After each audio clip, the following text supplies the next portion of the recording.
Olá, sejam bem-vindos. Eu sou Márcio de Paula e esse é o MDP Podcast. Como você já sabe, um espaço onde nós trabalhamos muito a questão do propósito e, por consequência, o legado. E eu já me comprometi com vocês a trazer sempre pessoas aqui interessantes que têm uma jornada que vai agregar valor na vida de vocês e na minha também, porque eu estou aqui para aprender. E meu caderninho já está aqui, ó, apostos que eu tenho certeza que eu vou anotar muita coisa com a nossa convidada aqui. Essa nossa convidada é muito especial, ela é professora de yoga, ela é formada em terapia para yoga, ela é tem formação de yoga para crianças, formação de terapia do som, é uma pessoa que tem uma jornada muito edificante. Renata Borges, muito bom ter você aqui, é um prazer realmente enorme, porque eu sei da sua jornada, eu sei o tanto que nós temos a aprender com você hoje.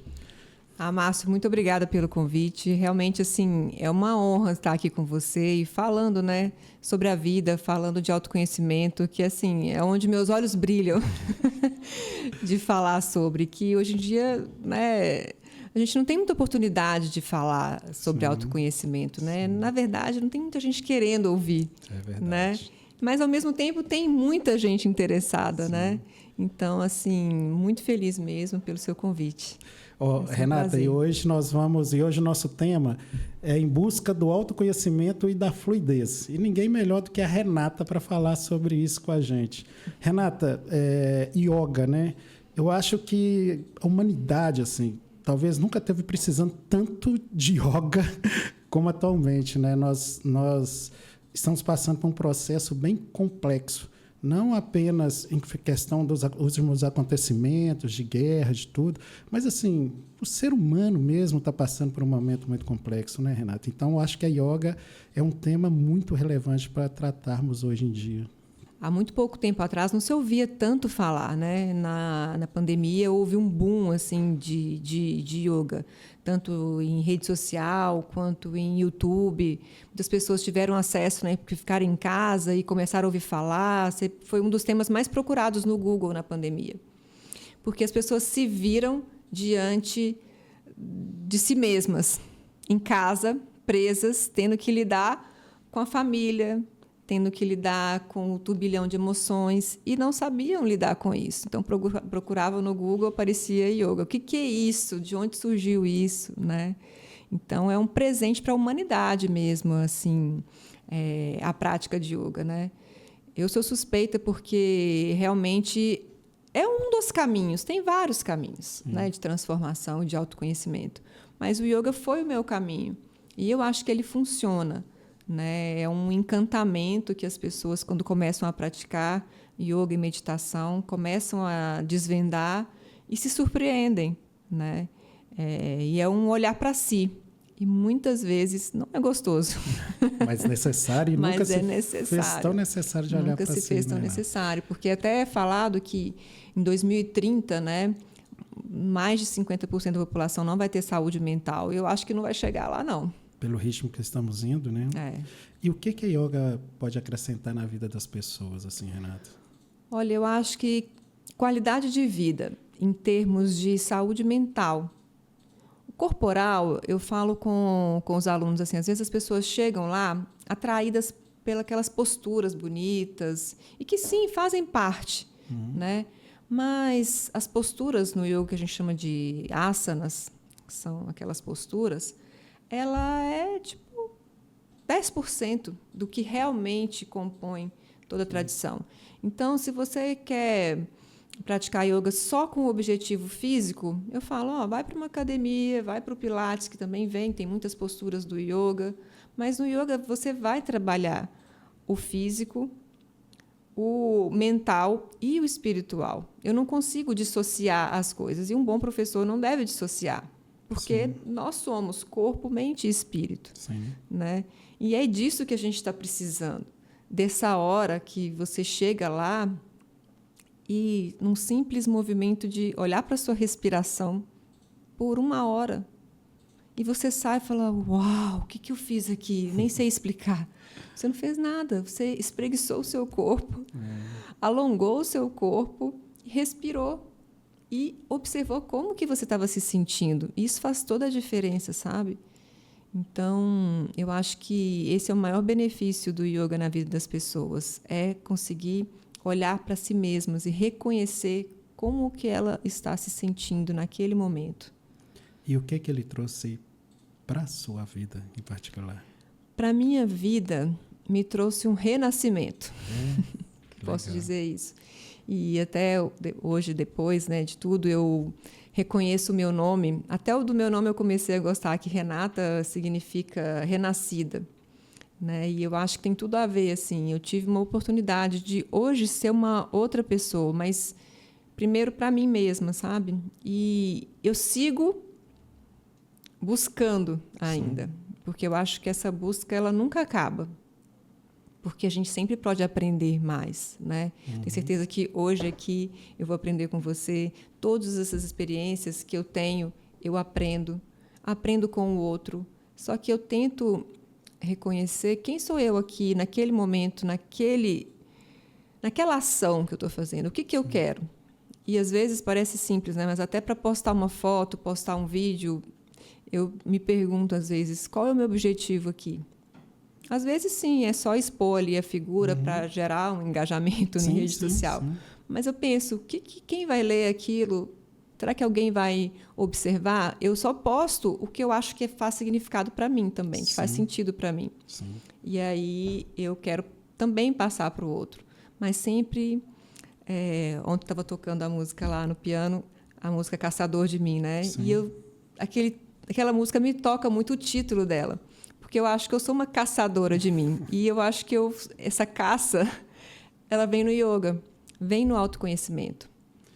E o yoga, só para terminar aqui, nessa parte do que significa para mim, não é postura. Yoga é uma forma de viver. Eu digo que 1 hora que você fica ali no tapete não significa a sua vida de yoga. É o que você faz nas outras 23 horas. Que legal. Porque me chamou muita atenção 2 coisas que você falou, assim. O tempo de olhar para nós mesmos, né? Assim, as pessoas estão todo mundo numa correria muito louca, assim, e não tem tempo, né? O tempo parece que você tem um tempo para você. Na Grécia Antiga era a virtude, que para mim foi uma das civilizações que mais cresceu, assim, muito as descobertas deles naquela época estão aí até hoje, permeando o nosso cotidiano.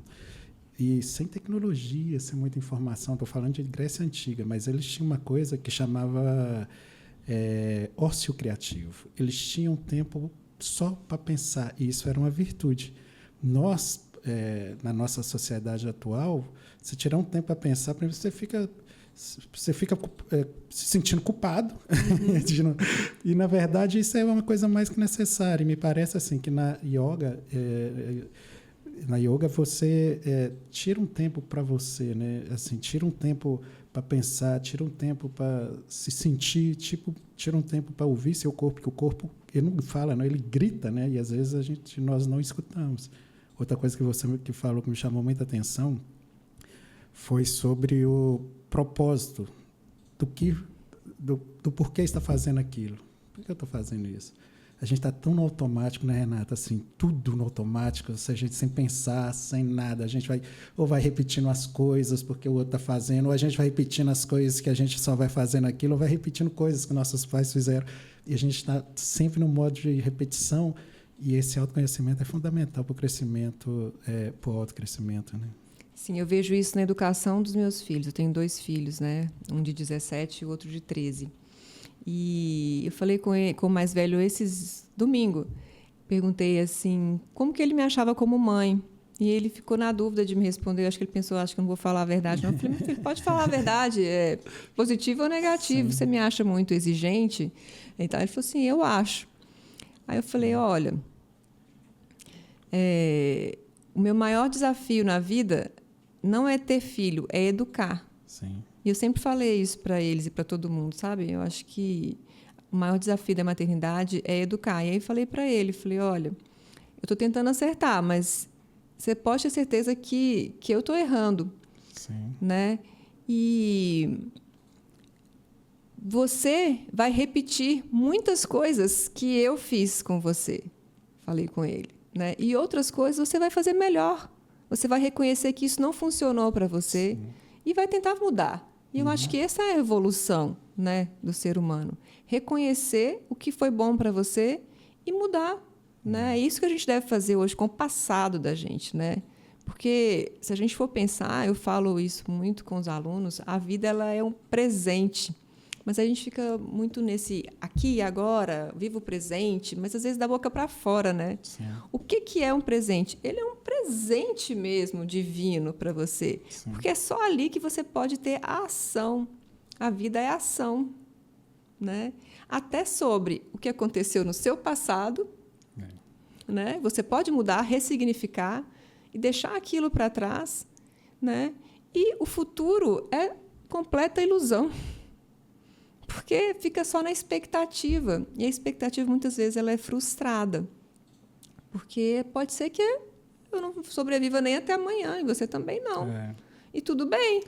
Porque o futuro realmente é muito consequência do presente. Né? Existe o presente. Nós Sim, temos você o presente. faz uma ação, é como se você desse uma tacada na bola de sinuca. Agora, não adianta você ficar ali soprando, querendo que ela chegue até lá. Ela vai seguir o caminho dela, ela vai chegar no destino final. Sim. Ou não, ela vai desviar, vai parar. Então, a ação é o que você pode fazer hoje. É onde você mira. Esse é o seu futuro. Agora, o passado... E tem uma coisa interessante do passado também, né? Que se eu te contar um caso, a gente contar para uma terceira pessoa aqui o mesmo caso, você vai falar assim, não, Renato, mas não foi bem assim que aconteceu. Não, você tá cortando o caminho, você está inventando. Por quê? Eu olho para o passado sobre a minha perspectiva, né? Sobre as minhas experiências e você sobre a sua. Então, nem o passado, de verdade... Ele é real. Ele é real, exatamente. Né? Cada um vai olhar sobre os seus traumas, sobre as suas experiências, sobre a sua forma de visão. Então, o que a gente tem de verdade na vida? O presente, que é o presente. Literalmente. Literalmente um presente, né? Que é o agora. Eu me identifico muito com o que você falou sobre perguntar para os filhos. Eu até já falei isso aqui. Que eu pergunto para minha filha, assim, ela teve aqui o fim de semana, feriado, ela estuda fora hoje, e de vez em outra a gente vai lá, feriado, vem cá, que negócio, né, de filho que estuda fora. E aí, desde quando ela tinha uns 2 anos, eu sempre perguntava isso para ela, eu falava assim, filho, como que o papai pode ser o melhor pai para você, porque eu só tenho você como filha, e eu estou aprendendo, e às vezes nós temos não é prepotência de uma forma consciente, mas por sermos mais velhos, a gente sempre acha que sabe o caminho. E, por vezes, deixamos de escutar as pessoas interessadas no processo. E aí nós vamos direcionando caminhos que, no nosso entendimento, é o melhor, mas não pergunta, né? E esse é um exercício que eu fiz sempre, assim, filha, como papai... pode ser um pai melhor para você, o que você acha que eu preciso fazer? Ela respondia muito uma coisa assim, papai, para mim tá tudo certo, para mim você é um pai ótimo, perfeito para mim, eu só acho que você tem que trabalhar menos, ou seja, precisa de mais tempo. E olha que eu sempre fui uma pessoa assim, um pai, que eu sempre fiz questão do tempo com a minha filha, de fazer churrasco, de ir para pousada, de andar, de caminhar, de fazer reconhecimento do gramado. Mas, mesmo assim, ela sempre deixou claro, acho que você trabalha demais.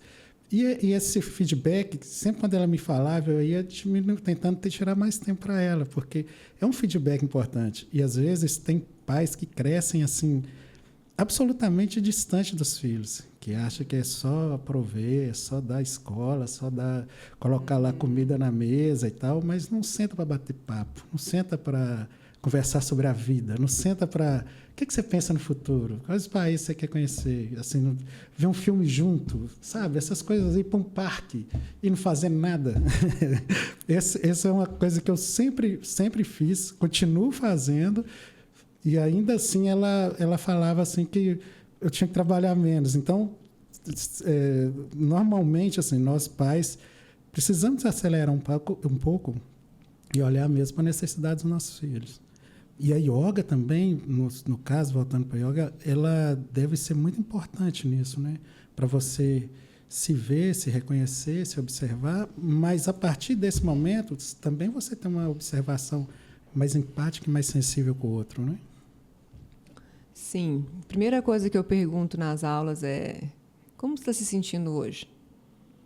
Eu gosto de perguntar assim para os alunos, sabe? Mas, na verdade, eu não estou querendo saber como que cada um está, mas eu quero instigar a pessoa a se reconhecer naquele momento, sabe? É muito difícil esse reconhecimento de onde a gente está, porque muitas vezes a gente está, igual você falou dos pais aí, a gente está no ego. Sim. Né? Sim. E um dos objetivos do estudo do autoconhecimento não é você acabar com o ego, porque é o ego que me fez estar aqui, de aceitar o seu convite, é o seu ego que fez você ter ideia do seu podcast, de você trazer informação e conteúdo para outras pessoas. Sim. O ego, ele está presente na nossa vida, mas ele tem que estar neutralizado. O que é um ego neutralizado? É você conseguir observar as suas atitudes perante o ego. Sim. E muitas vezes é ele que domina. A maioria, né? E aí você perde a razão. Porque é ele que está dominando. Ele, a mente. Né? E aí, quem que é de verdade que deveria estar atuando? Parece que tem um conflito eterno aí entre mente, ego e essência, né?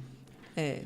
E aí, se você não tem não vai em busca desse autoconhecimento, dessa autoobservação, que gera autorresponsabilidade, você fica refém, às vezes, a vida inteira, sem perceber, agindo no modo automático, com o seu subconsciente, com o ego lá em cima, comandando de forma muito forte e muito enfática a sua vida, as suas ações, e naquela busca que não é uma busca que vai promover crescimento real, né? Parece que é uma busca que promove uma falsa sensação de felicidade, que é muito perecível, né? Você nunca alcança. Você está na eterna busca. E a felicidade, ela é como o sol num dia nublado. Ela está sempre ali. E, às vezes, as ilusões, elas são as nuvens. Sim. E que deixam a gente, assim, sem enxergar que o sol está ali. Mas ele está sempre ali presente. Sempre. E a gente esquece, nossa, hoje nem tem sol. Um dia está claro. É igual a sua felicidade. A felicidade, ela é permanente. Só que existem dores, existem acontecimentos na nossa vida que a gente precisa lidar com eles. A impermanência, né? Que são essas modificações da nossa vida. Mas se você entender que a sua essência, eu gostei desse termo que você disse, para dizer quem é o eu de verdade, Sim. porque o que é essência, na verdade? Essência, se você pegar e cheirar, é a essência, o aroma. Você não consegue pegar. Mas está lá. Ela é sutil, é leve, né? Mas ela é que deveria ser o nosso comando. E essa é o que você falou sobre o tema da fluidez, né? Se a gente começa a praticar yoga preocupado só com a prática física, a gente percebe, eu me vi nesse lugar rígido, porque eu já era forte de músculo e tal, e aí eu me via rígida nas posturas. Sim. Aí tem que virar a chavinha para fluidez. Só que essa chavinha, essa é a magia do yoga, ela não vira só na prática, ela vira na sua vida. Quanto mais flexível você vai ficando mentalmente, mais flexível o seu corpo físico fica. É incrível. Que legal. E isso é o tripé, né, que você falou. É o espiritual, é o mental e é o físico. É o físico. Sendo que, e por vezes, agora, a gente vive um momento que até há uma preocupação maior com o físico. Mas é o ego. Mas o espiritual e o mental, eu acho que poucas vezes se fez tão necessário trabalhar quanto agora, né? Porque a humanidade passa por um processo onde o desumano está avançando sobre o humano, né? As pessoas estão perdendo um pouco a questão da essência de humanidade, de uma forma geral, né?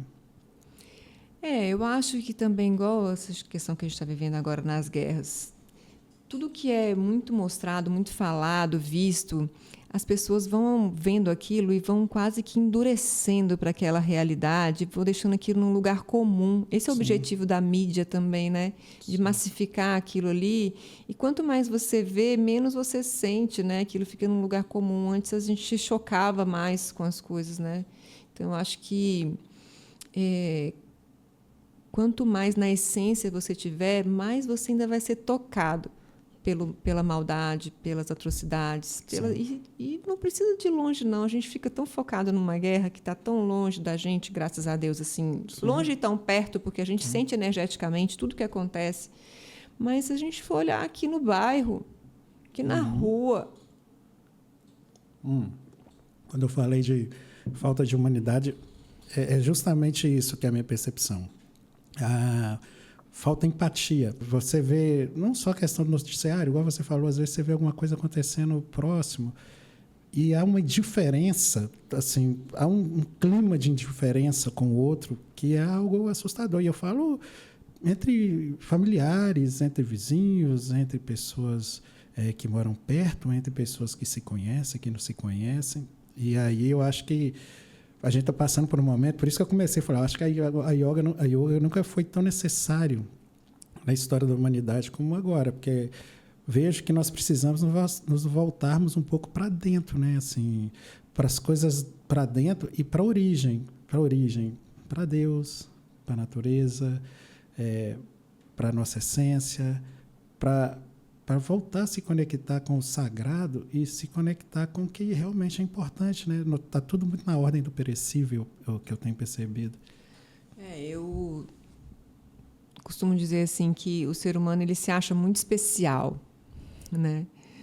E esse estudo, toda essa minha jornada, ela me trouxe para me achar, e todo dia eu tento lembrar disso, de que eu não sou especial. Que isso é o meu ego. E aí eu venho e converso com ele. Fica quietinho aí. Fica quietinho. Quando eu recebo um elogio, por exemplo, de alguma coisa, eu falo assim, bom, obrigada, mas isso às vezes não sou eu, dependendo do elogio. E nem se eu recebo um elogio para alguma coisa física, de qualquer coisa externa aqui, né? Eu tento deixar aquilo assim, o mais neutro possível, porque é muito difícil, né? Porque é muito fácil a gente se perder. É muito fácil. E esse estudo, ele traz você muito para realmente você integrado, né? Então, a gente está evoluindo ou involuindo? Pois é. Fica aí uma pergunta. E nesse processo de evolução ou de necessidade de evolução, eu me remeto à necessidade e à importância de yoga para as crianças, né? Hoje em dia, assim, eu acho que yoga deveria ser trabalhado nas escolas, inclusive, porque há uma desconexão muito grande, com as redes sociais, com as novas metodologias e formas de convivência, as formas de sociabilizar. Parece que há um distanciamento de um com o outro e dele com si mesmo, né? Então, eu acho que tem tanta criança assim, dispersa, afundada numa tela, e tantos pais sem saber o que fazer. E aí, pessoal, tantos pais que estão aí desesperados, sem saber o que fazer. A yoga pode ser uma grande solução para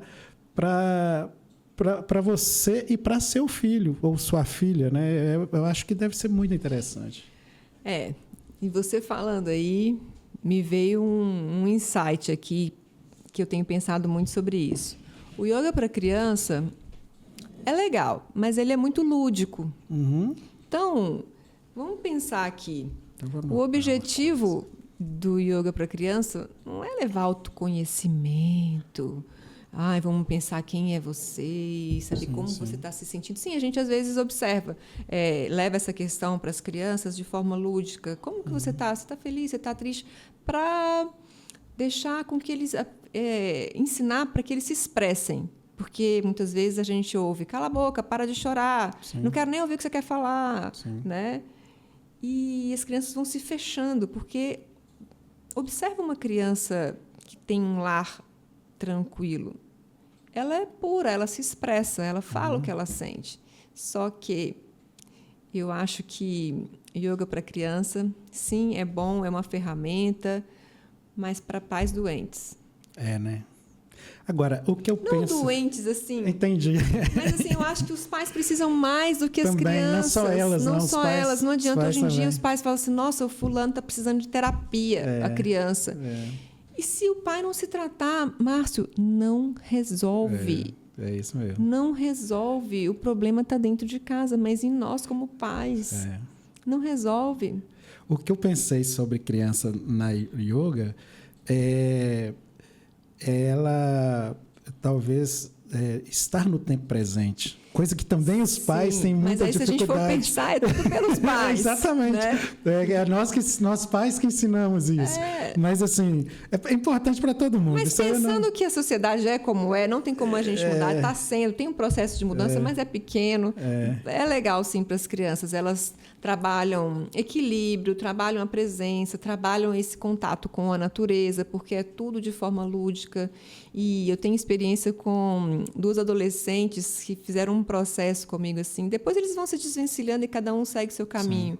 Mas você conseguir fazer com que os adolescentes conversem com você, se abram ali na aula de yoga, aquela troca é mais rica do que a postura, sabe? Sim. E aí depois você experimenta o desafio, porque eles gostam de ser desafiados, até a criança, né? Aquela energia. E aí, se a gente não consegue fazer o caminho inverso do pai primeiro, às vezes a criança chega em casa falando tanto daquilo e que às vezes eles falam, esse negócio deve ser bom mesmo, eu também vou. Né? É uma via de mão dupla. Sim. Só que, infelizmente, eu sempre tenho pais que falam assim, queria tanto que meu filho fizesse e tal. Só que é a última prioridade dos pais aqui na nossa região. Sim. Sabe? Porque eles têm muitas atividades, natação, inglês, balé, judô, blá, blá, blá, blá. Aí o yoga, eles falam, nossa, se sobrar tempo, vai para o yoga. Só vai se estiver muito doente, se tiver aquela criança hiperativa com diagnóstico do médico de tomar remédio, aí, olha, dizem que esse negócio funciona. Aí eu vou lá e vou pôr o filho no yoga, sabe? E não só, tem muito preconceito religioso. Tem isso. Muito. Né? Eu fiz uma vez numa escola, a Semana da Criança, há uns anos atrás. E foi um sucesso assim, para as crianças. Eles amaram. A diretora da escola me convidou. E eu fiz com todas as idades, assim, dentro da escola, na Semana da Criança. E fiz um folder também, fazendo propaganda do yoga para crianças. As crianças levaram para casa e as mães foram na escola reclamar. Que isso. É muita falta de educação e muita ignorância no sentido de falta de conhecimento. É isso que eu ia falar, falta de informação. Eu me expressei mal. É muita ignorância no sentido de falta de informação. Sim. Porque, e eu posso falar de carteirinha o quanto é importante. Porque a minha filha tem anos. Eu falei com ela que eu ia entrevistar, eu ia receber aqui uma professora de yoga. Ela falou, papai, que legal e tal. Porque ela tem anos. Eu tentava levar ela, assim, no início, para atividade física, até conseguir, e para meditação. Eu gosto de meditar e tal. E ela entrou ela não estava muito na atividade física e não estava muito para meditação e começou na yoga, que para ela foi um meio termo desse lugar. Assim. Depois ela veio para meditação e depois veio para atividade física. E ela ama, e ela faz há anos. Assim. Para ela é algo que ela não larga. Ela tem uma rotina muito... Estuda de manhã, à tarde, à noite, faz academia, atende, não sei o quê, mas ela não abre mão porque para ela é algo...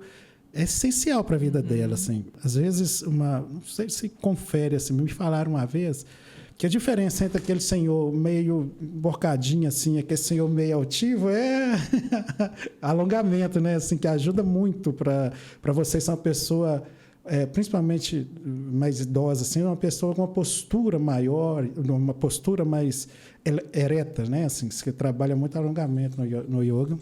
Não sei se isso procede, mas eu tenho testemunho em casa, assim, que faz muita diferença. E eu tenho certeza que conheço gente que faz com você também, falou assim, mudou minha vida.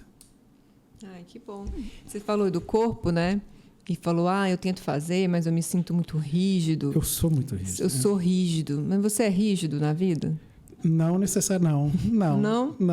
E é incrível, mas e aí realmente toda atividade física que eu fiz, no karatê, no vôlei, no futebol, no Krav Maga, nossa, eu sempre fui o pior de alongamento, assim. Então talvez você seja encurtado.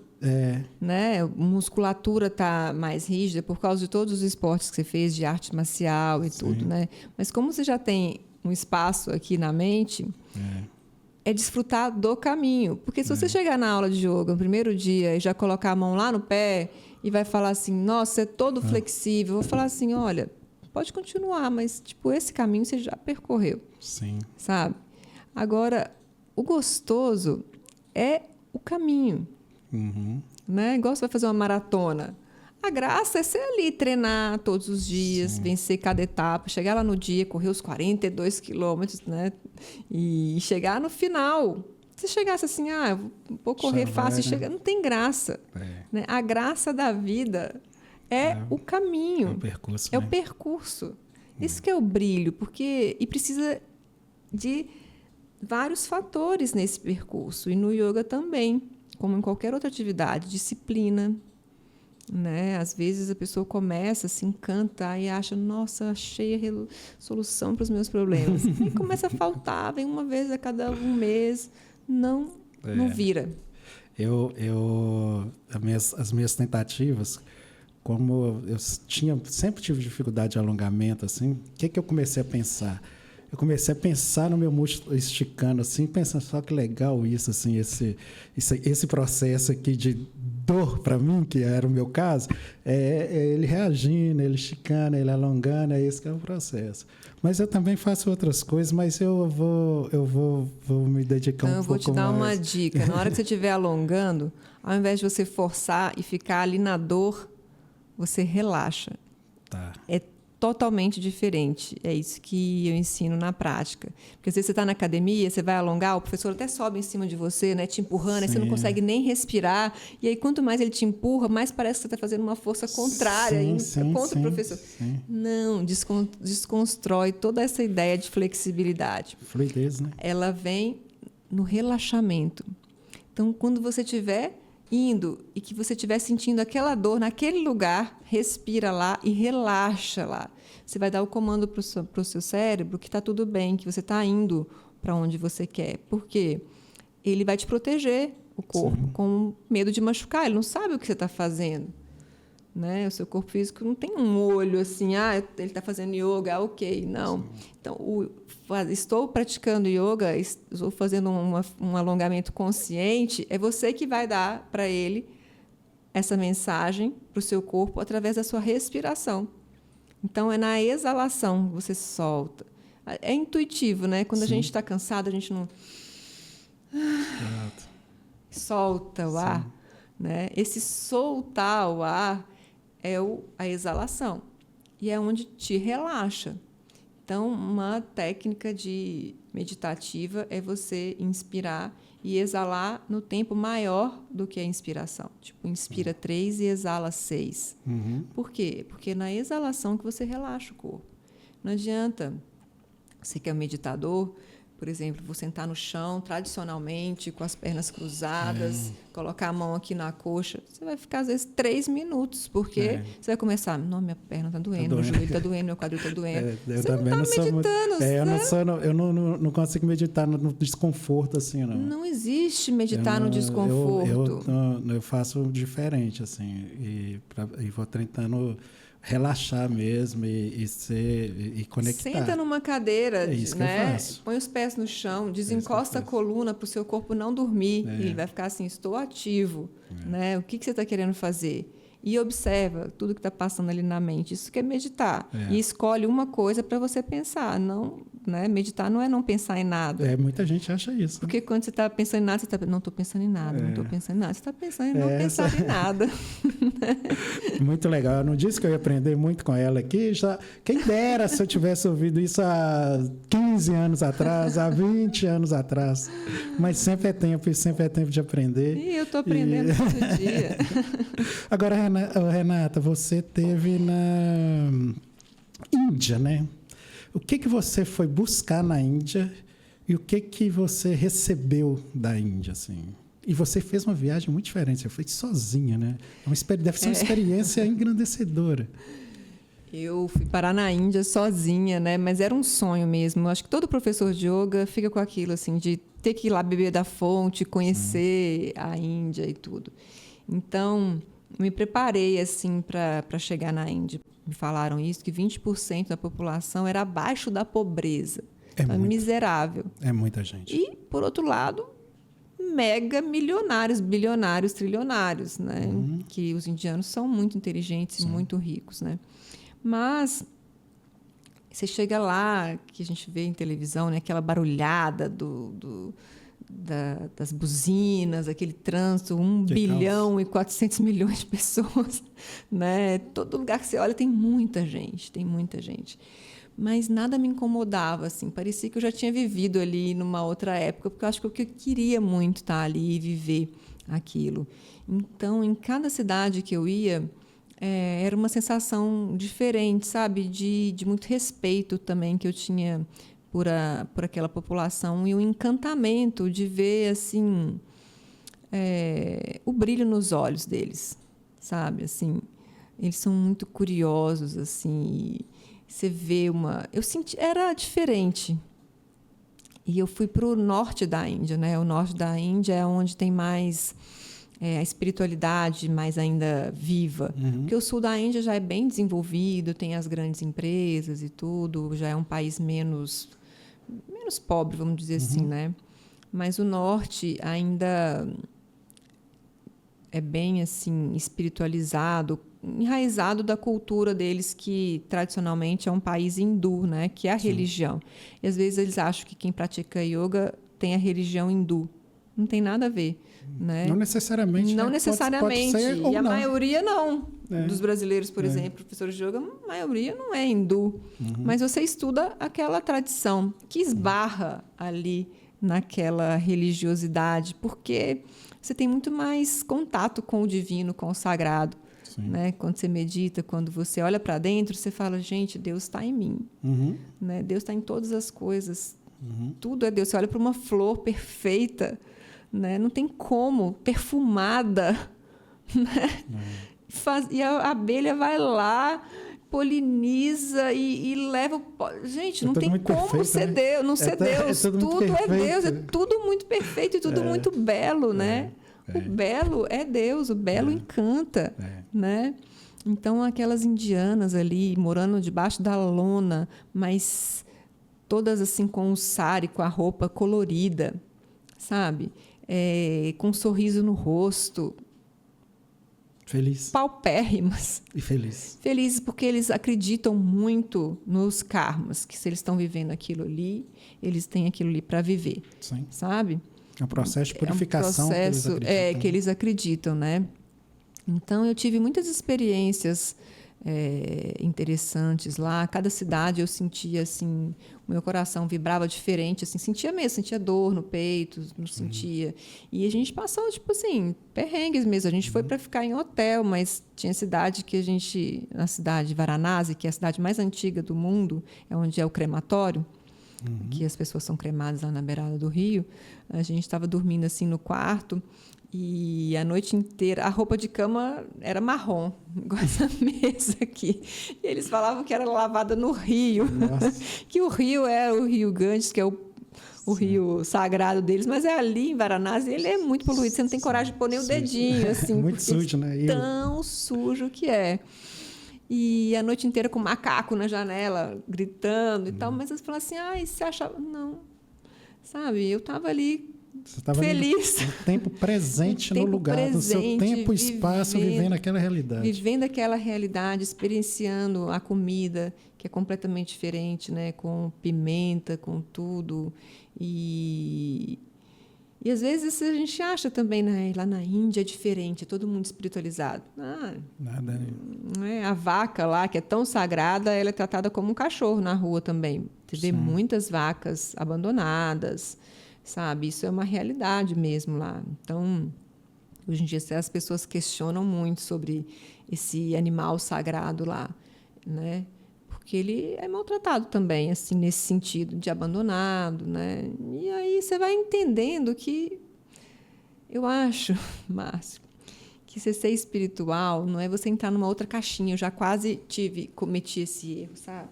De você sair de um lugar capitalista e mundano, né, com suas ansiedades, seus pensamentos, e tá no corporativo ali trabalhando. Ai, agora eu vou ser espiritual. E aí você muda a forma de vestir, de comer e de, sei lá, de pensar. E aí você escorrega, porque você só muda de caixa. E isso já aconteceu comigo. E eu quase perdi a minha família por isso, sabe, assim, porque você está, né, casada com uma pessoa que não pensa igual a você. Então você quer, né? E você, uma pessoa fala, não, foi com essa pessoa que eu casei, né? E aí você fala assim, poxa, deixa eu recalcular aqui a minha rota. Então é nessa hora aí que volta para dentro? É nessa hora que você recalcula e volta para o equilíbrio. É onde eu sempre estou buscando hoje, o equilíbrio. Nem para lá e nem para cá, sabe? Isso passa por tudo assim na minha vida. Às vezes, né, as pessoas têm essa ilusão de professor de yoga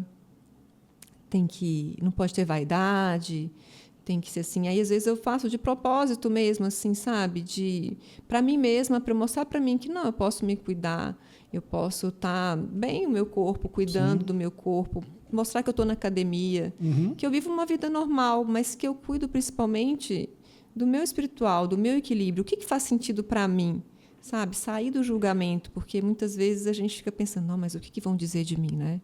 Sou professora de yoga, eu tenho que estar sempre naquele padrão que realmente existe, né? Um padrão de professor de yoga, que é outra caixa. Outra caixa, sabe? Não, eu posso viver uma vida equilibrada, casada, com meus filhos, viajar e também estar bem comigo mesma, conseguir levar uma mensagem numa aula sobre o que eu acredito, sobre o que eu acho que faz sentido e que as pessoas se conectam com aquilo, que às vezes eu posso me vulnerabilizar e falar da minha verdade, sabe? Eu acho que a verdade é que conecta as pessoas. Às vezes, no seu momento de que você aceita essa vulnerabilidade, é onde você se faz mais forte, né? Sim. E as nossas impermanências, né? Sim. E de reconhecer, opa, isso não foi legal. Mas como que você soube reconhecer nesse momento que você falou, se eu saí de uma caixa, eu entrei em outra caixa, e nesse processo eu quase perdi muita coisa importante na minha vida. Deve ter muita gente nesse processo que acha que é o local, que é o lugar, que é a caixa que ela está, e tenta mudar de caixa, e de repente isso aqui está bom, de repente tudo está ruim. Qual que é o insight, assim? Qual foi a chave, assim, de falar assim, opa, não é isso, nem é isso? Teve algum fato, um start, alguma coisa que despertou e falou assim, não é todo mundo que está errado, e não tem ninguém errado, só um caminho que eu preciso recalcular aqui. Teve. Aí que vai entrar Vedanta. Vedanta, na minha vida, o que é Vedanta, né? Vedanta é o estudo do final dos Vedas. Os Vedas são as escrituras sagradas que os mestres receberam há mais de 5.000 anos. Então, tudo lá na Índia está nessas escrituras. Ayurveda, que é a medicina, que é estudar sobre a vida, né? Astrologia, yoga e Vedanta. Vedanta é o final dos Vedas, para você reconhecer quem é você de verdade nesse sistema. Você vai todo, passando na pelos Matrix. Processos? Não necessariamente, você estuda só Vedanta. E Vedanta é como se fosse também um tema, matemática, física, é Vedanta. Então, você estuda mesmo. Então, tem os textos escritos em sânscrito, e o professor meu professor é brasileiro, ele se chama Jonas Mazetti, ele ficou lá 4 anos na Índia, internado mesmo, assim, né? Estudando diariamente com outro mestre. E esse estudo ele é feito parampará, que a gente chama, que é de mestre para discípulo. Sim. Né? E é via oral mesmo, assim, né? Você tem que ir vai falando. Então, ele lê o texto, interpreta e vai passando para os alunos. Então, é um caminho de autoconhecimento também. Então, Vedanta foi muito importante nesse momento da minha vida para eu me resgatar e ver onde que estava o ego, onde que estava eu querendo ser a outra pessoa também, querendo ser especial, reconhecer os meus traumas, reconhecer que aquilo não fazia sentido na minha vida, né? Ver o que eu poderia, como eu poderia ser diferente e equilibrada na linha do meio ali, né? Que me fez reconhecer vários aspectos que não estavam legais na minha vida, sabe? Principalmente muito no espiritual e deixar a minha vida de verdade para trás, sabe? Não é que é a vida de verdade, né? As minhas funções como mulher, como mãe, como tudo, né?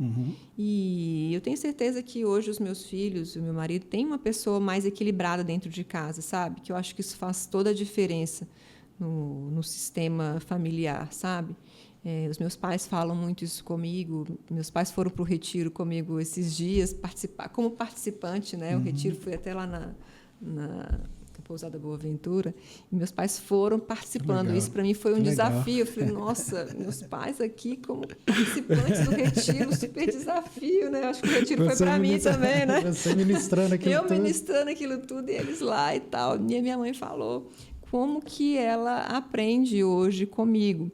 E aí, na hora que fala isso, você tem que tomar cuidado para o ego. Opa! Sim. Né? O ego não despertar. Sim. E falar assim, 2 passos para trás, porque tudo que eu vou fazer, eu sei que eu sou um instrumento. E eu peço para que eu seja também, sabe, esse instrumento, assim,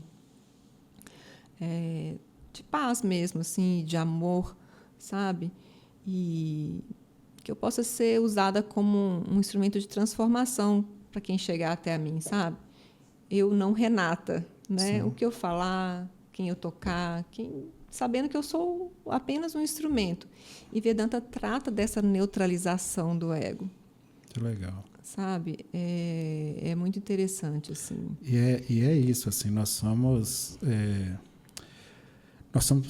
precisamos entender a importância do equilíbrio, né? Às vezes direciona muito só para o trabalho, às vezes direciona muito só para a família, às vezes direciona muito só para o espiritual, sabe? Às vezes há deixa tudo, o foco vai todo muito num lugar só e todo o resto. E nós somos família, nós somos Deus, nós somos amigos, nós somos trabalho, nós somos atividade, nós somos físico, nós somos mente, nós somos trabalhos sociais também, nós somos tudo isso, né? Assim, e dá para ser tudo isso, né? Quando você encontra um meio termo assim de um equilíbrio de saber assim, não, isso para mim é importante, isso para mim é importante, isso para mim é importante, isso para mim é importante, isso para mim é importante, e tudo isso me constitui. Eu acho que é muito esse lugar assim de entender que tudo é importante, né? E você falando assim, me veio uma outra coisa, que tudo que é demais acaba sendo uma fuga, né? Sim.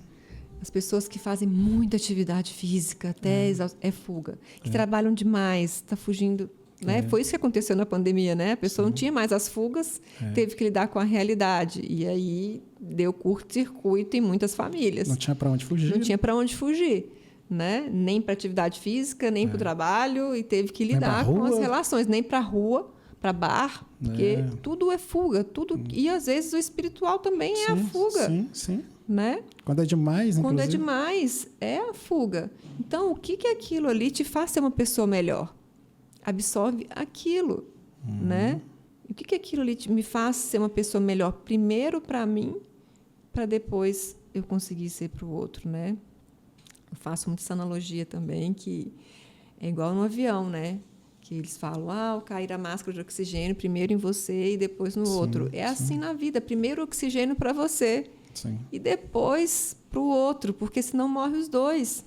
Eu vou usar uma passagem da Bíblia que eu acho muito interessante, e eu demorei muitos anos para entender ela, que fala dos mandamentos primários assim. Um é amar a Deus sobre todas as coisas, a outra é amar o seu irmão como a ti mesmo. E aí, a gente, dependendo da religião e dependendo de como é passado isso, amar o seu irmão como a ti mesmo significa amar você primeiro e depois amar o seu irmão como você ama a si. Mas, na maioria das vezes, é ensinado a amar só o outro, e aí esquece de você mesmo, e aí você cresce com isso na cabeça e carrega isso para a vida inteira e não se preocupa com você. Então, assim, isso é bíblico, tá lá. Amar é o mesmo princípio do avião. Amar o próximo como a si mesmo filho, ame-se primeiro. Você só vai entregar o que você tem. Não tem. A gente só consegue dar para o outro o que está em excesso, gente, o que transborda, né? Como é que você vai amar uma pessoa sendo que você não se ama? É impossível. Não consegue. Não consegue. Não se sustenta durante muito tempo. Não é verdadeiro. Né? E isso as pessoas nem percebem, nem nunca pensam nisso. Tem gente que passa pela vida e nem nunca pensa nessa possibilidade.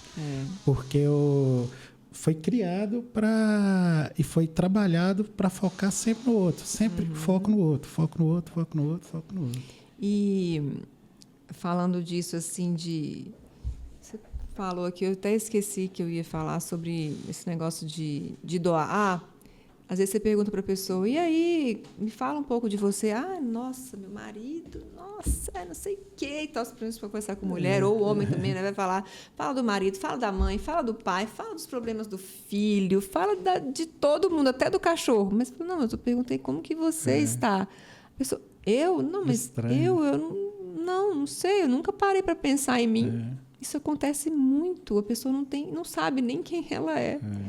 Isso é muito comum. Não, eu já passei por várias experiências assim de chegar para pessoas, às vezes amigos, né? A gente é muito automático normalmente. Aí você chega e aí, como é que você tá? Tô bem, tô legal. Como é que você tá? Tô levando.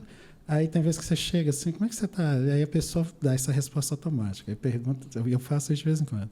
Mas como é que você tá? Aí a pessoa dá uma resposta menos automática. Aí você pega no ombro, olha nos olhos e fala, mas aí, como é que você tá mesmo? Tá tudo bem?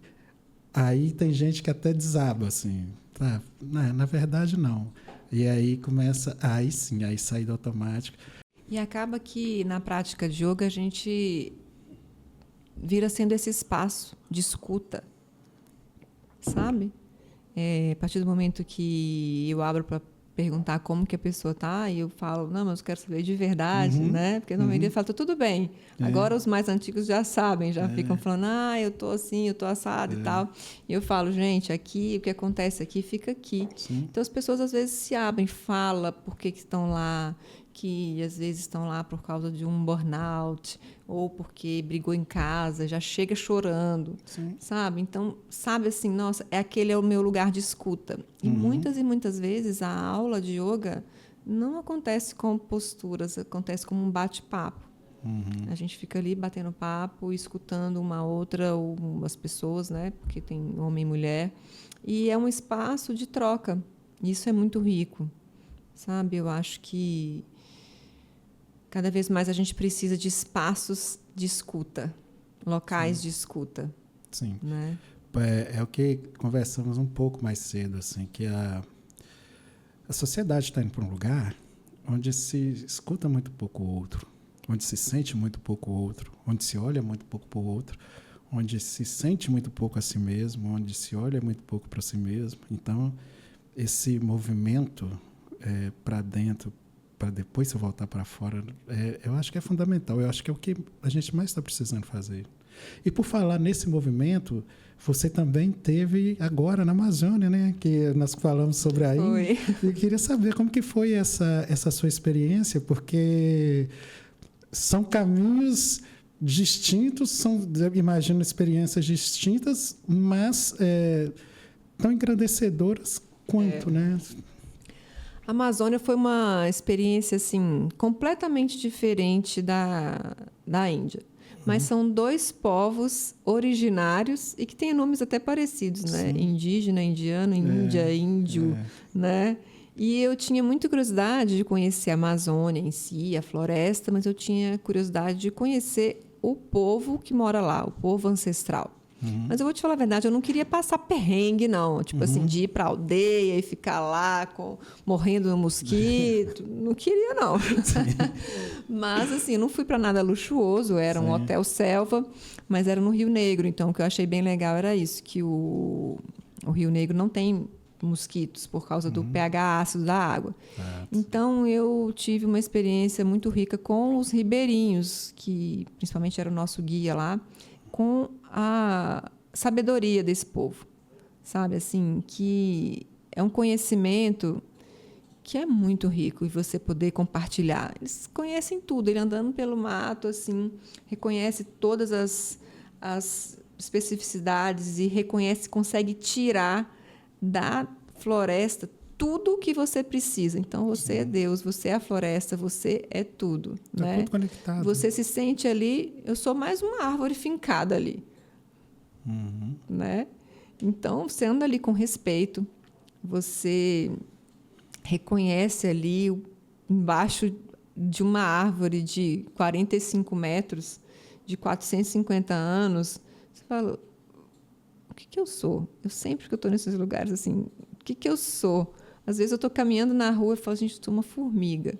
Se você olhar de cima do avião, sabe, assim, eu sempre trago para esse lugar, assim, realmente de não me sentir especial, né?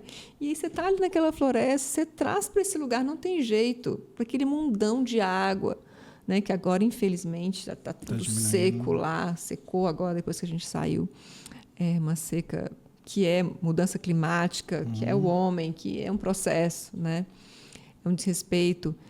Mas, assim, agora, eu fui para conhecer os índios também. E aí, na aldeia, eu me senti num show. Eu não falar assim que eu achei muito legal, não achei, sabe? Eles precisam do dinheiro que a gente vai lá visitá-los, né? Então, eu chego lá, você chega lá e tem uma apresentação dos índios, né? Eles, olha, quando a gente dança assim, eu sou filho de não sei quem e tal. E aí eles falaram, eu sou o nome indígena, mas eu sou também o Joaquim. E aí todos se apresentavam com 2 nomes. Aquilo ali já me... Sabe, assim, eu falei, poxa... Ele falou, não, porque o padre veio, eu não sei se é o sacerdote, não sei nem se é padre, se é pastor, não sei. O religioso foi lá e falou que eles viviam em pecado. Tá. Porque eles tinham a forma deles de viver, com mais de uma mulher e tal, tudo, não sei o quê. Então, ele falou que eles estavam em pecado e que aí eles tinham que ser batizados e viver a vida ali que era correto.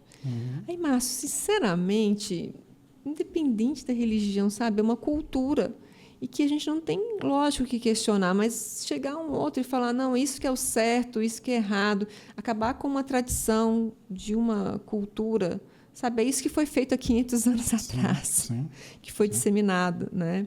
E é feito até hoje, eles se apresentam com 2 nomes.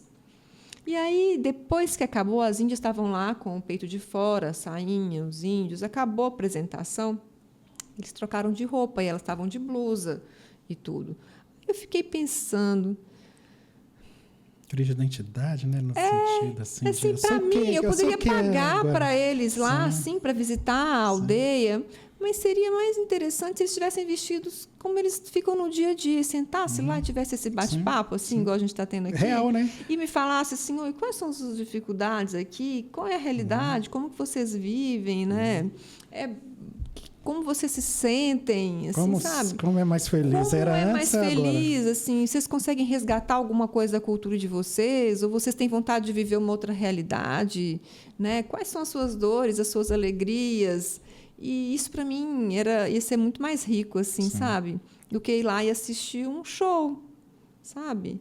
Então, depois que aconteceu o show, ficou mais legal. Sim, que aí todo mundo trocou de roupa. Aí estava veio... tendo algumas medicinas lá, o rapé e tal. E aí sentou uma índia do meu lado, eu falei com ela, e aí, você já usou? Né? Como que é? O que você sentiu? Aí ela, eu uso uma vez por ano, quando o meu tio de fora vem aqui e aplica na gente. Então, existe uma sacralidade, um sagrado naquele ato, naquilo ali. Não é comercial para eles. Né? Existe uma intenção por trás de usar a medicina, né? Então, não é de qualquer maneira que é feito. Então, isso para mim foi muito mais rico, esses momentos de troca, né? Depois as crianças loucas com a gente, pedindo para andar de cavalinho, pedindo para correr com a gente, pulando nas costas, sabe? Aí foi mais verdade. Verdade, eu acho que é porque eu sou muito da verdade, assim, sabe? E às vezes eu converso com algumas pessoas assim na rede social e eu fico, às vezes, tentando aprofundar um pouco mais no assunto, ver como que aquela pessoa pensa, e eu falo assim, não é real, é um personagem, muito personagem, né? Agora, é muito legal você compartilhar essa experiência, que tem muitas pessoas que ficam imaginando uma série de coisas, mas não teve oportunidade de conversar com quem e de ter uma visão com quem esteve lá agora, né?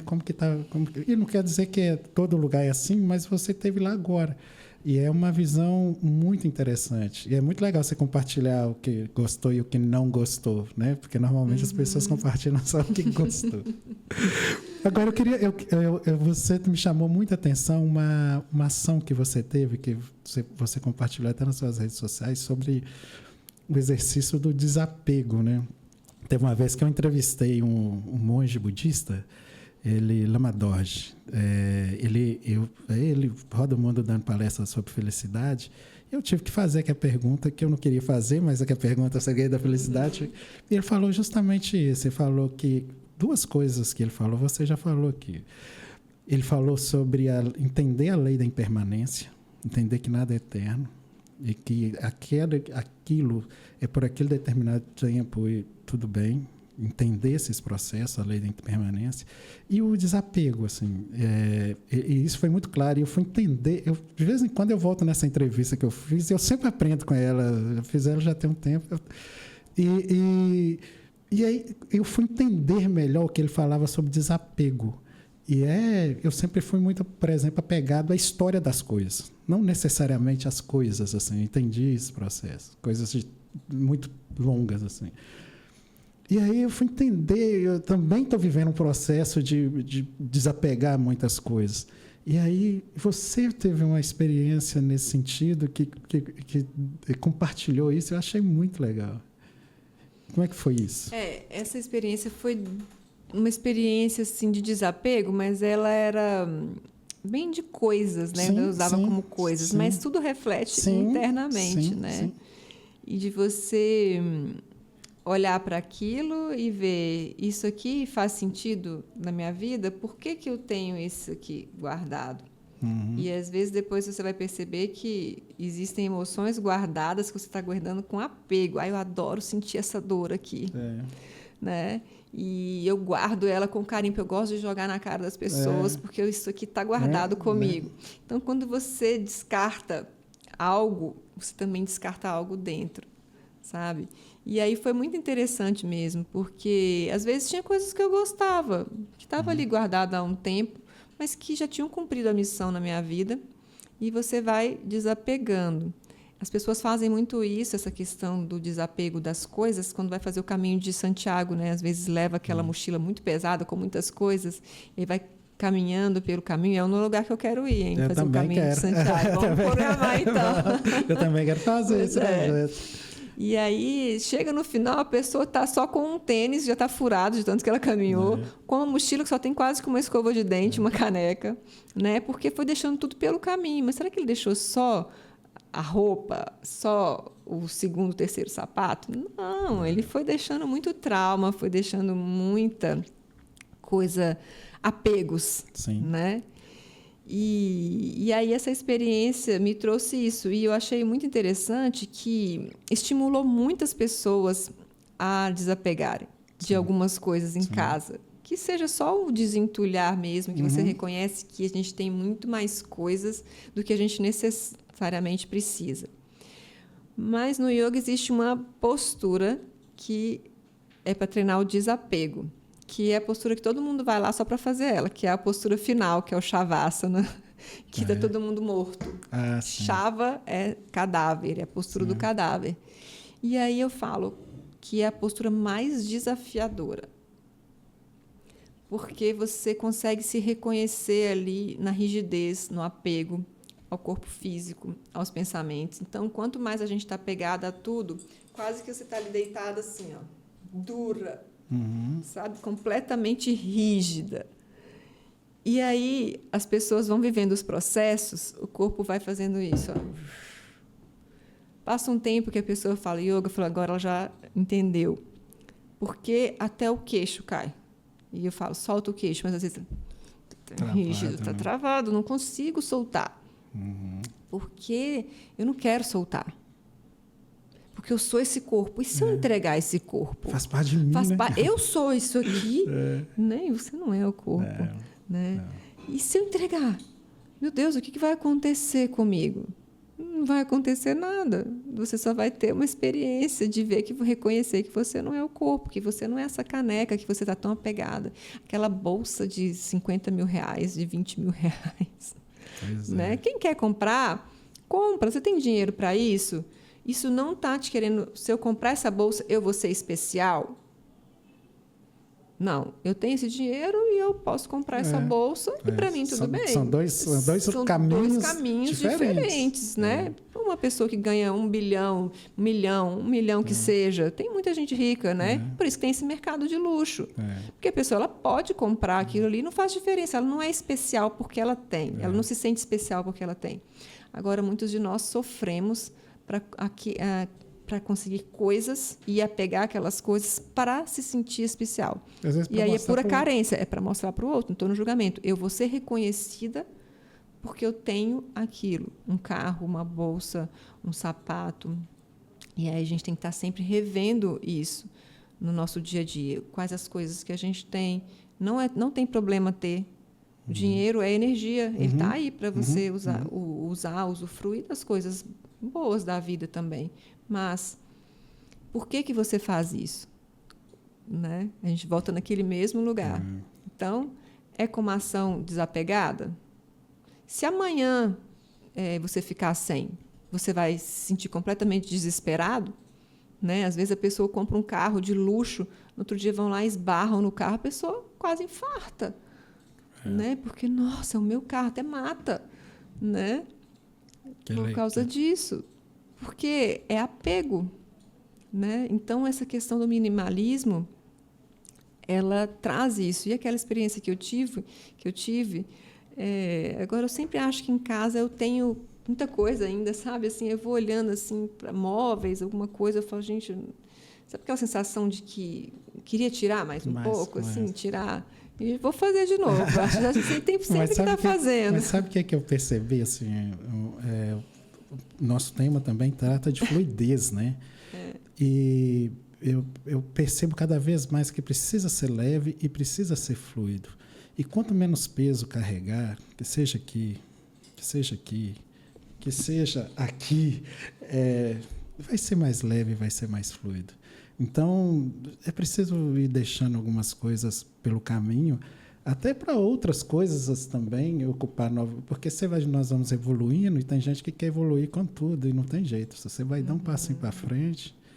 Tem que abrir espaço para o novo. Né? Necessariamente vai ter que deixar algumas coisas para trás, porque não dá para ir carregar tudo. Você, quando começou essa jornada, eu tenho certeza que ficou muitas coisas para trás. Amizades ficaram para trás, às vezes relações familiares ficaram para trás, algumas coisas ficaram para trás. Então, assim, quando você se permite entrar num processo de evolução e quando você se permite dar um passo para frente, necessariamente alguma coisa vai ter que ficar para trás. Se você insistir em levar tudo, não vai dar conta, vai ficar muito pesado, não vai ficar leve, não vai ficar fluido, não vai ficar prazeroso, não vai ficar gostoso, vai ficar rígido. Então, eu acho que esse é o grande lance, assim, do entender a lei da impermanência e de praticar o desapego. Assim. Agora, tem uma outra coisa que eu queria saber de você sobre a terapia do som. Como que funciona isso? A terapia do som... Às vezes tem gente até que acha assim que não é reconhecido, né? Assim, porque não é um curso superior, né? Vamos dizer assim. Sim. mas ele usa o som ancestral para acessar emoções, acessar algo em você. Então, o princípio da terapia do som, eu não estou com uma tigela aqui, mas se a gente colocar nessa caneca aqui água e eu bater aqui, a água vai vibrar. Uhum. Aqui, ó, dá para se sentir a vibração. Uhum. A água vai vibrar. O nosso corpo é composto por 70% de água. Sim, sim. Então, todo o som que você produz externo, ele entra em ressonância com o seu corpo. Som é energia, é vibração, né? A gente está aqui numa sala acústica. Por quê? Porque tem influência, né, do som.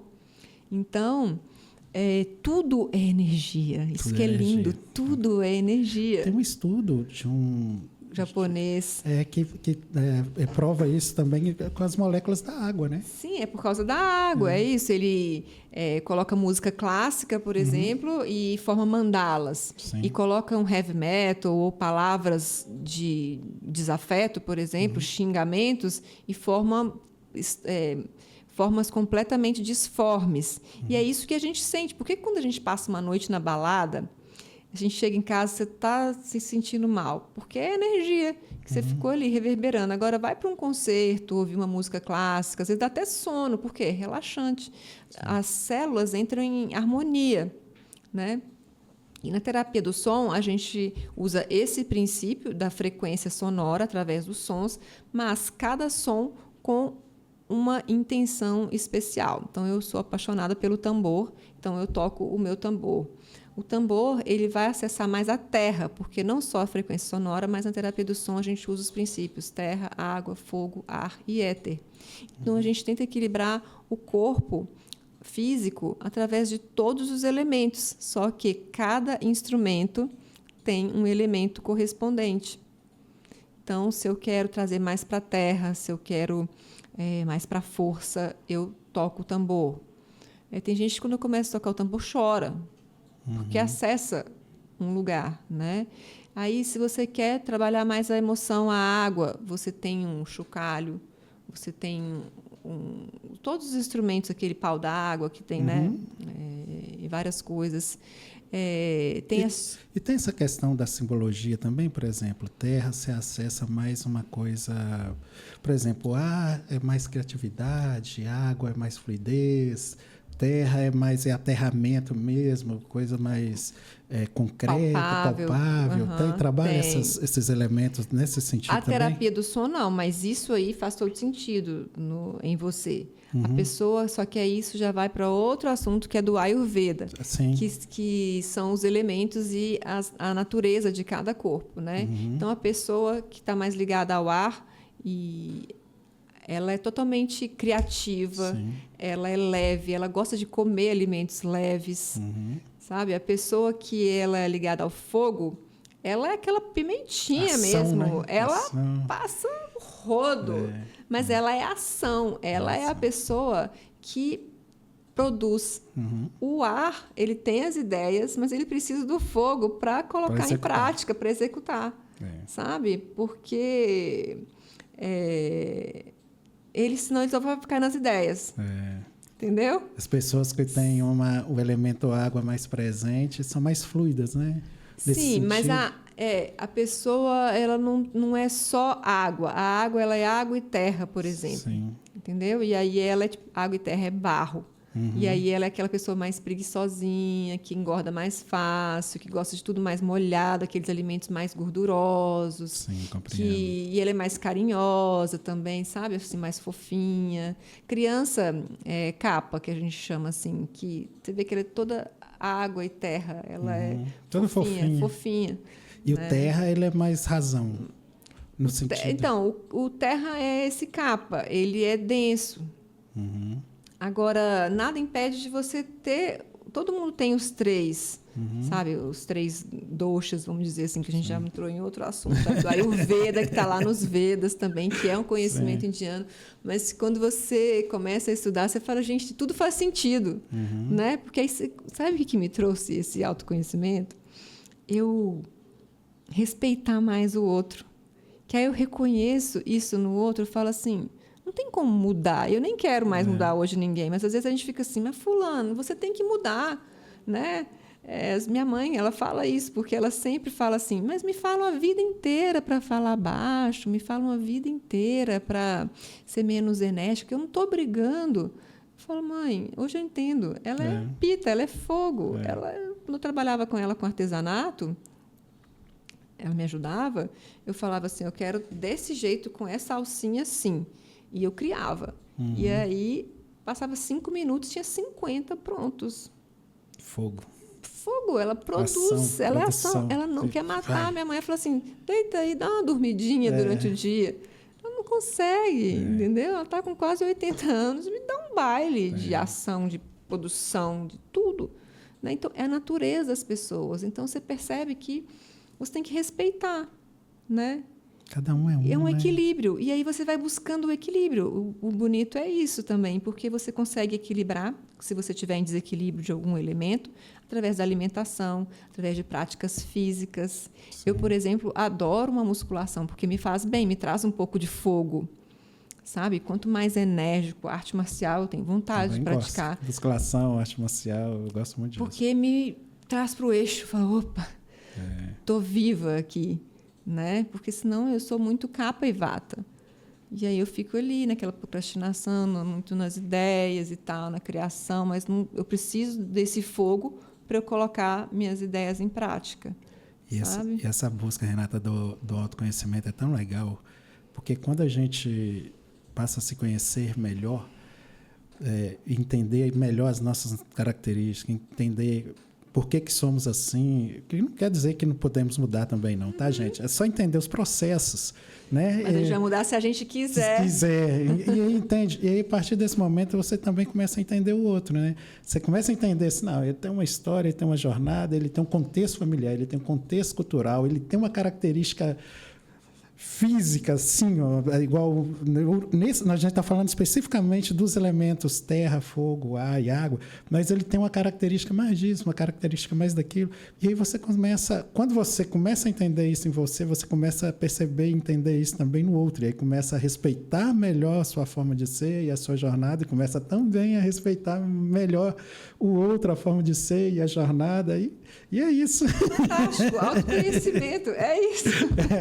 E é isso, né? Vencemos na vida se a gente conseguir respeitar a gente mesmo e o outro. Não tem guerra, não tem nada, né? Pois é, cada um tem uma jornada e essa busca, como você falou, é constante. Nós não somos, o pior erro que as pessoas podem achar, na minha opinião, é que nós somos um produto acabado. Você vê pessoas falando... eu não gosto nem de falar desse termo. De uma novela, o pessoal chama de síndrome de Gabriela, né? Eu nasci assim, eu sou assim, vou morrer assim, não sei o que, Gabriela. É assim, nada, cara.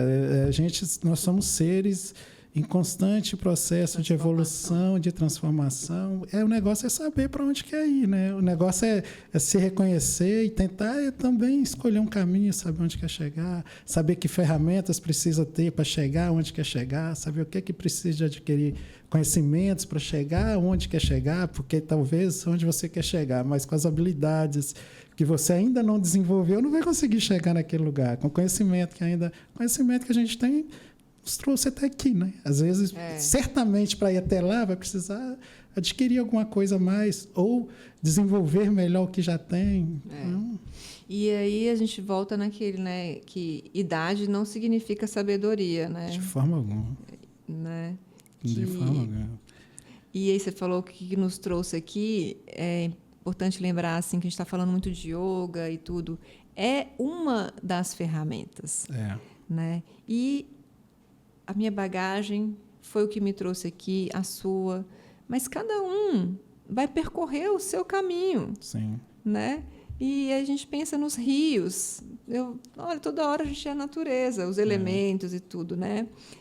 Todos os rios, eles vão para o mar. Então, é uma verdade só, mas existem vários caminhos e todos são certos. Né? Agora, só o yoga, eu vou chegar aqui, não, gente, todo mundo tem que fazer yoga, porque só o yoga vai salvar. Não é, né? É uma ferramenta, é muito especial, né? mas pode ser que ela não seja para você. Pode ser que não seja para o outro. E está tudo bem. Por isso é importante do autoconhecimento. Para você escolher... Até saber se é para você ou não. Né? Mas, às vezes, no primeiro momento, você acha que não é, porque é o seu ego, porque é difícil. Mas, normalmente, o difícil é o que vai te modificar. Sim. Hoje mesmo estava quente na sala de aula de yoga e eu fiz questão de não ligar o ar-condicionado. Porque todo mundo chega para fazer yoga numa sala com ar-condicionado, cheirosa, limpinha, linda e não sei o quê. Então eu vim aqui mudar. Fácil, né?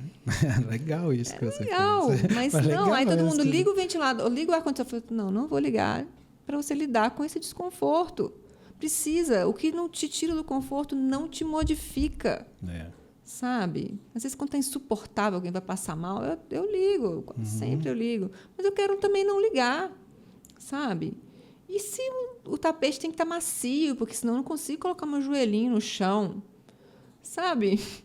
Poxa, você quer autoconhecimento dessa forma, sem julgar, mas do outro jeito vai ser mais fácil. Se você sentir ali aquele desconforto e poder lidar com ele, sabe? E às vezes, determinados alunos, eu tenho que falar a verdade. Eu falo, olha, o problema não é todo mundo que está falando, não. O problema é você. Então, o meu professor, ele fala muito isso, que a gente não pode ser amigo dos alunos, não. Porque na hora que você tiver que falar uma verdade, ele vai confundir. Ele vai falar assim, não, mas como assim? Ela é minha amiga e fala assim comigo. Não, a gente tem que falar a verdade quando precisa, sabe? E às vezes é difícil mesmo, né? Na verdade, nem a sua verdade, né? Quando a pessoa pede também, pergunta, né? Sim. E está ali te fazendo um questionamento, isso eu estou aprendendo também, sabe? A não querer... Mas promover desafios é muito importante. A pessoa tem que se desafiar, assim. O desafio é inerente. O desafio é inerente, a dor é inerente... o deserto é inerente, assim, tudo isso é inerente a crescimento. Isso faz parte do nosso ego não conseguir também, né? E como que eu lido com aquilo? Né? E se não deu certo, ok. Mas aí eu vou desistir? Aprendeu uma forma de não fazer a determinada coisa, segue por outro caminho, ou muda a rota, enfim. Mas tudo é uma forma de aprendizado na minha concepção, assim, acabei aprendendo assim e falando, cara, se deu certo, ok, se não deu certo, já sei uma forma de não fazer, eu vou por outro caminho, assim, e aquilo vai te fortalecendo, vai te criando casca, assim, no sentido de mais resistência, né, de mais resistência no sentido, assim, de ter mais força mesmo para seguir um caminho, porque, cara, não vai ser só flores, não. Vai ter deserto ali. E o deserto é importante. Só lembrando, às vezes, antes você vai ver assim, a história de Jesus, era muito frequente, antes dos grandes acontecimentos, ele ir para a montanha ou para o deserto. Será que era fácil? Mas era momento de reflexão, era momento de dor, era momento de questionamento. Então, é o processo.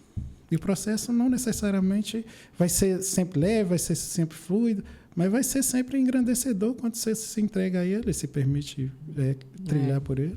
Tem um professor de Ayurveda que ele até fez um livro agora recente dos 4 pilares da vida saudável, que é movimento, que é atividade física, e a atividade física ela tem que te tirar do conforto. Sim. Ela tem que ser desconfortável. Às vezes a pessoa vai para a academia e chega lá, do mesmo jeito que ela chegou, ela sai, ela nem suou. Tá, você fingiu que fez, mas não te gerou desconforto, não vai te modificar, não vai te tirar daquele lugar que você quer, né? Sono, qualidade do sono, né? Alimentação, cada vez mais importante, comer comida de verdade, abrir menos pacotinho e comer, né? Comida de verdade. Isso modifica a sua energia, modifica os seus pensamentos, a alimentação modifica tudo na sua vida.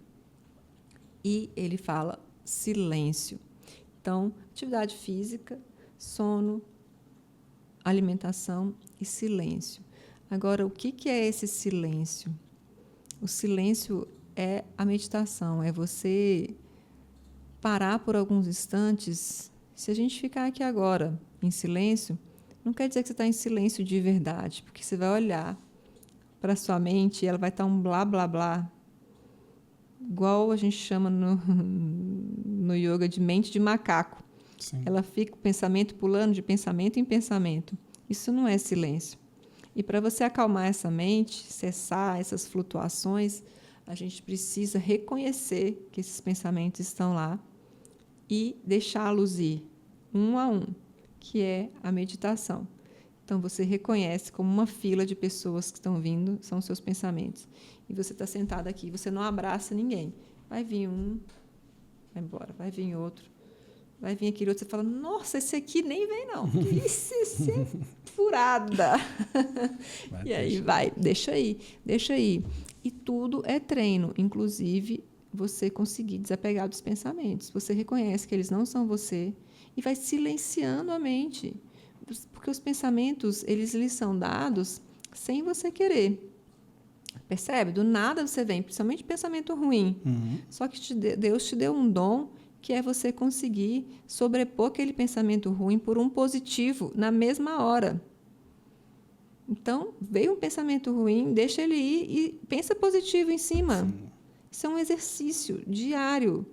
Vai ressignificando, né? Porque o pensamento ruim, ele chega e você nem reconhece, muitas vezes.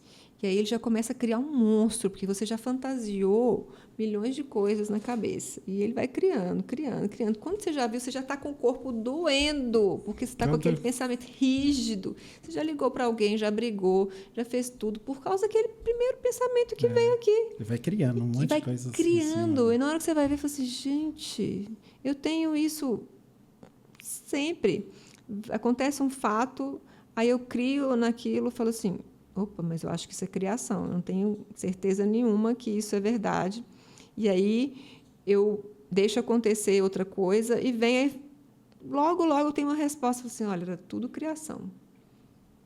Sabe? Porque você vai inventando e criando em cima daquele primeiro pensamento. Né? E vai gerando sentimentos, o pensamento vem, ele vai gerando sentimentos e emoções, é tudo diferente. E depois geração. Né? Mas tem origem tudo ali no pensamento. Tudo começa no pensamento, que você acha que é real, né? Gera sentimento, gera emoção e uma ação, às vezes, negativa. Sim. Né? Então, hoje em dia está na moda esses documentários sobre esses crimes que tem, né? Netflix está cheio desses documentários. Eu adoro assistir para poder observar o lado do mal ali da pessoa. Por que ela tomou, né? Por que ela tomou aquela atitude? Porque às vezes a gente, quando acontece, né, esses crimes populares aí, a gente fica, fulano, como assim? É bárbaro, como que ele teve coragem de fazer isso? Né? Como que a pessoa teve coragem de mandar fazer isso com o fulano, ciclano? Né? E aí você tem que se perguntar, e se eu estivesse no lugar dela, com toda aquela história que ela viveu, será que eu faria diferente? Será? Ficar muito atento à questão do que está vindo na sua cabeça de pensamento, né? Porque vem o pensamento, vem o sentimento, vem a ação. E você falou 4 pontos assim que eu acho legal a gente fechar com eles. Assim. Falou de alimentação, de cuidado do pensamento, atividade física e silêncio. Talvez o silêncio é o que a gente mais esteja precisando praticar, né? Todos são importantes, mas todos de uma certa forma a gente tem consciência e de silêncio às vezes não. Então, eu acho que isso resume muito da nossa conversa aqui. Renata, eu lhe agradeço demais a presença. Eu espero que vocês tenham gostado, porque eu gostei muito. Vou praticar yoga, tá? Tô te esperando lá. Vou sim. São muitas coisas assim que a Renata falou que é relevante, tem muita troca e muita coisa assim que a gente tem que realmente trazer para a vida da gente. Não deixa isso aqui, não ouve só isso aqui e acha que é legal e acha que é necessário e toca para frente e não pratica. Pequenas ações, né? De tudo que a gente falou aqui. O que você pode tirar e modificar na sua vida? Não tem uma projeção grande. Vai no pequeno, no pouco, vai caminhando. E teve muita coisa aqui que eu tenho certeza que vai... de cara eu já falo, na minha já vai fazer muita diferença. A Renata falou muitas coisas legais. Espero que faça também diferença na vida de vocês aí. Renata, muito obrigado. Eu que agradeço mesmo. Eu sempre soube assim, sério, a primeira vez quando eu conversei com você, eu falei assim, eu vou lançar o podcast e a Renata vai ser uma das primeiras que vai lá, porque ela ela tem muito conhecimento e democratizar isso é sensacional, a disponibilidade de percorrer o caminho e de democratizar o aprendizado desse caminho, dessa sabedoria adquirida ao longo dessa jornada. Eu lhe agradeço por isso e que bom que você veio aqui. Obrigada mesmo, viu? Eu falo que dessa conversa que a gente teve, sempre que eu falo sobre o autoconhecimento, se a gente plantar uma semente, né, eu já fico feliz, assim, né? Se a gente tocar uma pessoa. Sim. Então, fazer diferença na vida de uma pessoa, eu acho que eu me dou, assim, por muito feliz mesmo e agradecida, né? Então, pessoal, esse foi mais um MDP Podcast. Espero que vocês tenham gostado. Eu gostei muito e forte abraço e até o próximo. Valeu!